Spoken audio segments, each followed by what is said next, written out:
All right, guys, welcome back. We're doing another breakdown. This one is on my student, Mike Costello. He's a brown belt, and he's doing a super fight at the Toro Cup. In this match, he's fighting somebody who's accomplished, who's competed a lot and won a lot. I didn't know who this person was, but Costello, Mike, my student, wrote a game plan. He knew his person was last-minute replacement was very good, and so he came up with a game plan. It was real simple. Basically, he was going to sweep, pass, and submit. That was the game plan, and really play a very dominant pressure passing game. So here we go.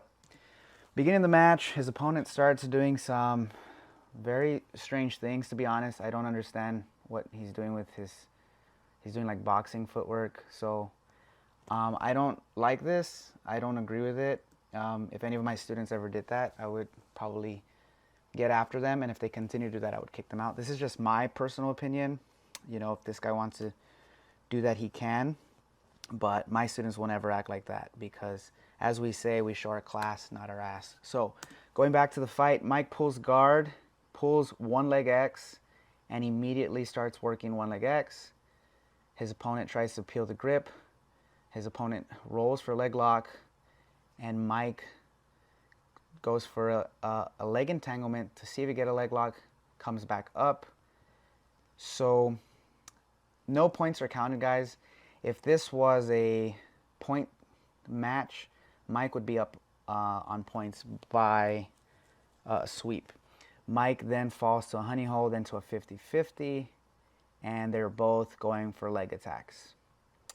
So Mike attacks the leg, his opponent attacks his leg, and they both scramble back to their feet. They go back to the center. His opponent gets a grip. Mike goes for judo takedown. It's not there. He immediately pulls guard. His opponent falls back, gives up a sweep, and now Mike is past inside control. Now I'm really proud of Mike because Mike just started competing this year. He's 36, 37 years old. He fights in the Masters too. He's a veteran who suffers from PTSD. He's very vocal about it. So for him to come out and do this match was very, very good for him, especially against someone who is a high-level competitor. And so Mike came up with this game plan. He's now here on top, side control. He's been working this a lot in the school. His opponent would try to invert. Mike did a great job with the crossface and preventing that inversion. And he's constantly putting pressure forward. And his opponent is kind of defenseless here. Mike is pretty much using pressure, goes for cross chokes and arm bars continuously throughout the match, and is just dominating from the beginning. I think Mike set the tone, went for his judo throw, got his grips, pulled guard, swept just like he wanted to. And now he starts feeding the lapel to try to go for a choke. His opponent recovers guard, goes for a leg lock, and Mike defends pretty easily, pretty well. He didn't look too worried. Really, the only attacks his opponent had throughout the match were pretty much just leg locks. Not very strong attempts, and maybe it was because Mike had good control of the gi, but Mike was able to nullify a lot of the leg attacks and just use his pressure passing. Mike goes to leg drag and starts working his pressure passing from here. His opponent has his legs crossed in this position, which is a kind of slow Mike down, maybe stall out a little bit. There's really nothing his opponent can do from here. Unless he hips up and frees the leg and brings it across to 50-50, he can then attempt the leg attack. But that's not what's going on here. As you can see, Mike is easily controlling the position, and he starts working his passing. So we're going to see Mike does a good job, tries a windshield wipe and peel off the bottom leg. And Mike is controlling the lapel while he frees his leg. His opponent tries to roll for a leg lock. Mike stays on top, and he starts working back all the way to knee on belly, all the way to side control. Um, so again, Mike is in side control, really putting pressure on his opponent. His opponent is just defending. What his opponent can do better is probably create frames, probably bump, probably get the bottom leg through, probably work his guard retention, work some grips. He kind of lays and prays a little bit too much. I think if he could have been have more urgency in defending, it would have been better. He does a good job defending some of these attacks. Mike's armbar attack and choke attack are kind of high on the head, so they're not really attacking per se. They're just attempts to kind of open him up. But this is going to happen throughout most of the match. So again, this is submission only. No points into this time slot of the match. But if this was points, Mike would be up several sweeps and passes by now. If this was an IBJJF, Mike would definitely be up several points at this point in the match.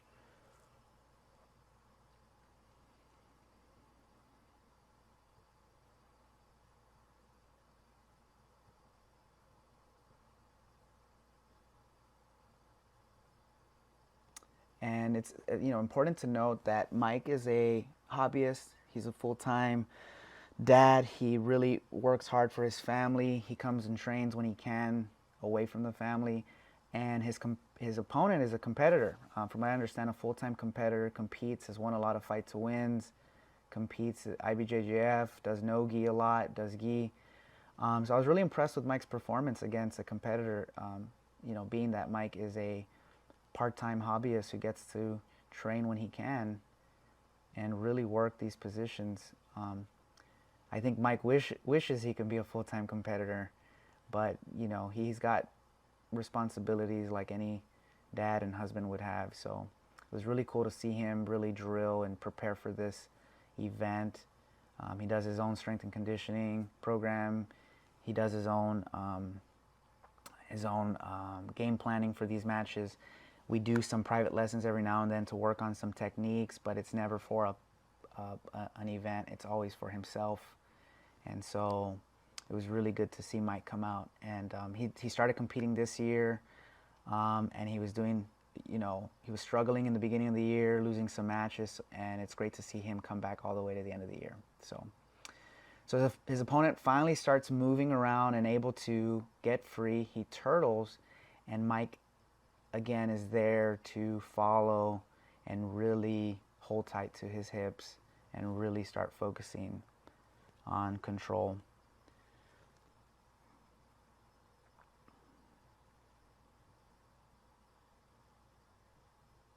His opponent goes for a weak leg attack. And at this point, I think that was smart. He needed to do something because he was pretty much getting dominated most of the match. So he needed to go for like a leg attack. Maybe, maybe he could have used this to sweep Mike and come up on top and start working his passing of his own. But we never really see that. He goes for a few leg attacks. They never really seem threatening. It stalls out the match a little bit.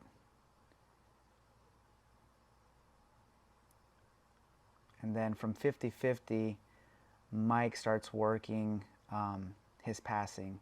So Mike comes up to a leg drag. Something I would have liked to see Mike do, I mean, he had a great performance this match, but some things he could work on is maybe when he's on top, instead of falling back for a leg lock, maybe stay on top and continue, because it was working for him. If you look at Mike's match throughout this whole entire scramble, Mike is winning the passing, he's winning the sweep exchange, he's winning the dominant positions. But when it came to leg locks, it was pretty even. The guy would throw some leg locks, Mike would throw some back. But I think that if Mike just focused to stay on top, and if he kept his feet flat on the mat, and he really focused on his pressure passing more than his leg locks, then I think that he would have, continued to work on his strengths and not really try to play leg locks that he doesn't really play. So his opponent goes for some more leg attacks. switching between ankle lock, toe hold, knee bar, switching back and forth. Good job on the scramble. Mike defending well.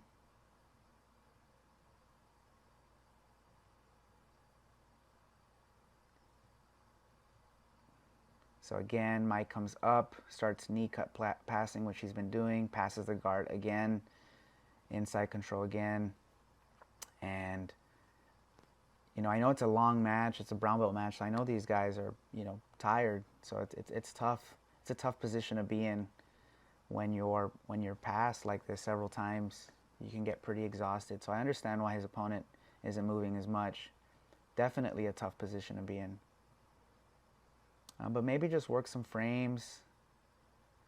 Maybe try to break the grip off the collar. Mike doing a good job controlling the collar. Really doing a good job hugging the hips as well. This prevents any type of inversion and also prevents any type of scramble. So this was an exciting match. This was towards the middle of the event, and it was really cool to see such great jiu-jitsu in a match like this. And it was great to see Mike really focus on his performance against a really good high-level competitor and leg locker. So Mike attacks the choke, which was a decent attempt. It was really decent. He would put on these chokes. I think he was too obvious in the setup, which is why his opponent was able to grab and hold the lapel and kind of hold out a little bit. So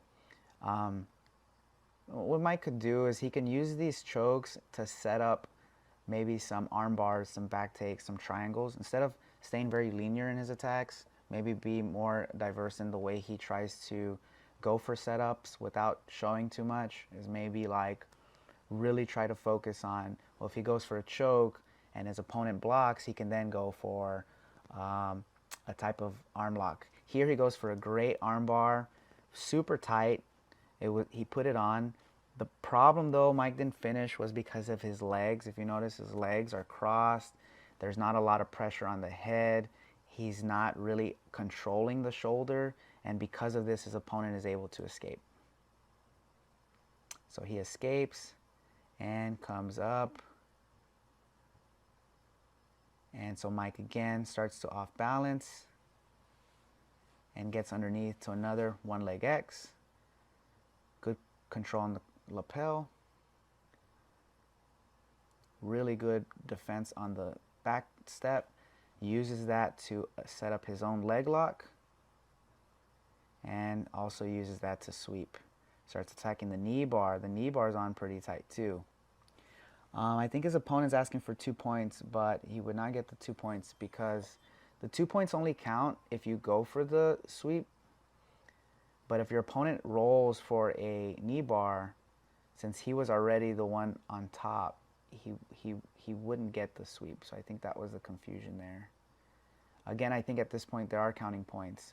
So Mike pulls guard, sweeps, and good job for Mike for staying focused. He's not really worried about points. He's just playing jiu-jitsu, so he's able to really just play his game, sweep again. You're going to see Mike sweep and pass again. So here he is in this position, passing and dominating with basic jiu-jitsu. He uses really a lot of fundamentals. One leg X guard, making his opponent off balance, knee cutting, controlling the lapel to work as an underhook, controlling the collar sleeve, either or, cross facing and dominating to side control. So good job to Mike for really displaying his fundamentals against a really good high-level competitor.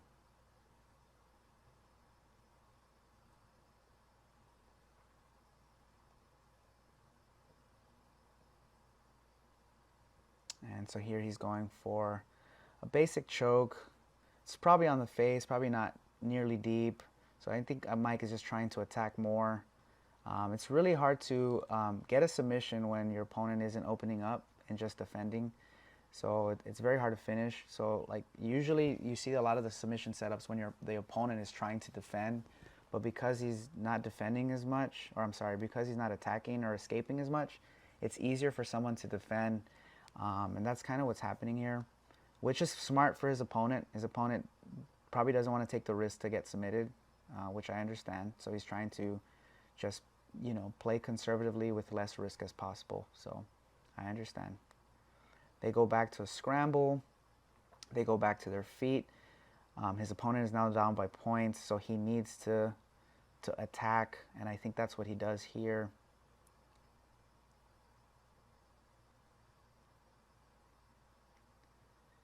Mike pulls guard. His opponent backsteps. Very nice timing on that one, but then Mike uses it to come up.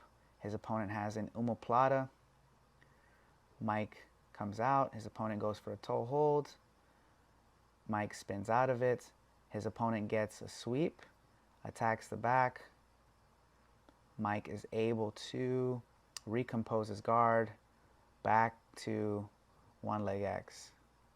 And so if his opponent had played more of this game, it would have been, I think, a more competitive match. But because that's not what happened in the beginning, Mike set the tone early and really controlled the hips and really fought a very good match against a very tough opponent. And it could be because, I don't know his opponent, it could be because maybe his opponent does more no-gi, maybe he's used to a different rule set. I don't know, but I know that under these rules and under a more IBJJF type match, I think it favored Mike because his game is so fundamentally sound and very basic. So good job to Mike, very proud of him. Some things he could have worked on, of course, was really opening up the setups to try to get the back instead of working side control. But other than that, he played a very good, solid game. Like I said, his opponent was a little flashy, not our style, but if that works for him, that works for him. So this was an exciting match to call, and it was really great to see someone like Mike really come out from, the tough year he's had with competing and trying to navigate between being a father, a husband, full-time, and trying to train as well. This was a good match to kind of finally end the year on a good note for him. So I'm really proud of him and all the work he did. Of course, some little things he could work on, avoiding, if he's not going to go for the leg locks, maybe avoiding them entirely and just playing pressure passing and sticking to his game. Maybe using the setups instead of being one directional in terms of submission. Maybe focusing more on multiple setups. Maybe working the back more instead of working just side control. I think those are some things he could work on. His opponent could probably just work on maybe doing some basic, escapes, like just basic mount escapes, side control escapes, maybe some guard retention, maybe some frames, maybe grips. This is why I don't know him, so maybe his background is no-gi, because I noticed he wasn't gripping a whole lot.